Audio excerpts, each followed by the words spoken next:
السلام عليكم ورحمة الله وبركاته. ازيكم حبايبي؟ كل سنة وانتم طيبين. تعالوا نغير كده في الأكل، نبعد عن أي حاجة كده ونعمل حاجة جميلة.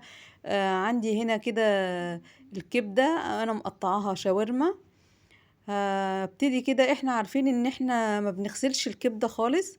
عايزة تغسليها بحط فيها شوية خل كده، وانا حطاها في المصفى وتقلبيها بالشكل ده.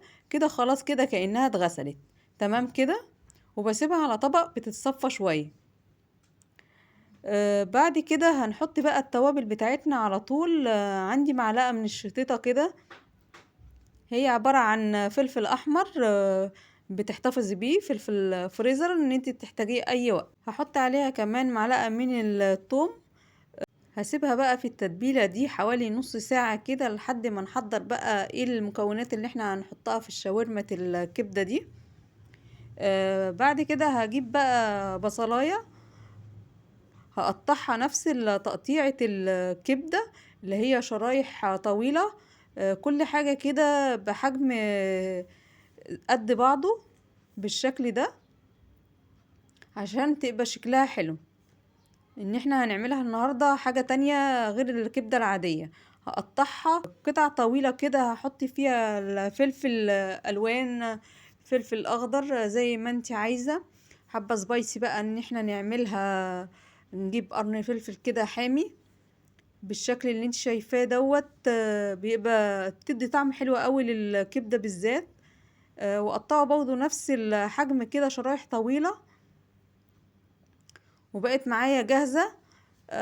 تزودي فلفل بقى معايا، بقى الفلفل والبصل كده. تعالوا نشوف بقى هنعمل ايه. عندي الطاسة كده، هنحط فيها معلقة زيت كبيرة، وانزل بالبصلة يا دوبك تدبل بالشكل ده، وابعدها كده عن الطاسة، وانزل على طول قد الكبدة صدمة في شوية الزيت اللي موجودين، حبة حبة، وما اقلبهاش. اول ما تاخد لون كده هغيرها على طول. انزل بيها كده الناحية التانية من البصل، هحط الجزء التاني من الكبدة. يبقى كده واخدة الطبقة كلها، انا محركتش لسه الكبدة خالص. حطيت البصل كده على الوش بالشكل اللي انت شايفاه ده.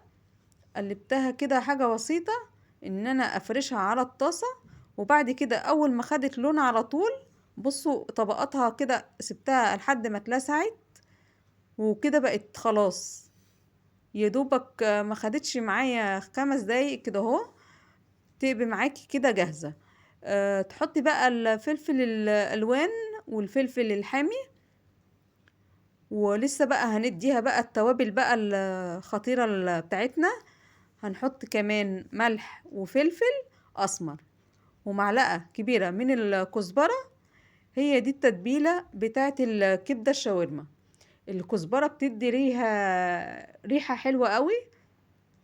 وهدي اخر حاجة كده عصرة ليمونة، وممكن كمان لو ما عندكيش ليمون تحطي حاجة بسيطة كده من الخل، بتدي طعم حلو قوي وريحة مع التحميرة بتاعت الكبدة. كده خلاص، كده استوت. تقدري بقى تقدميها كده مع مكرونة، حاجة خفيفة كده في رمضان. واشوفكم فيديو جديد بإذن الله، وكل سنة وانتم طيبين.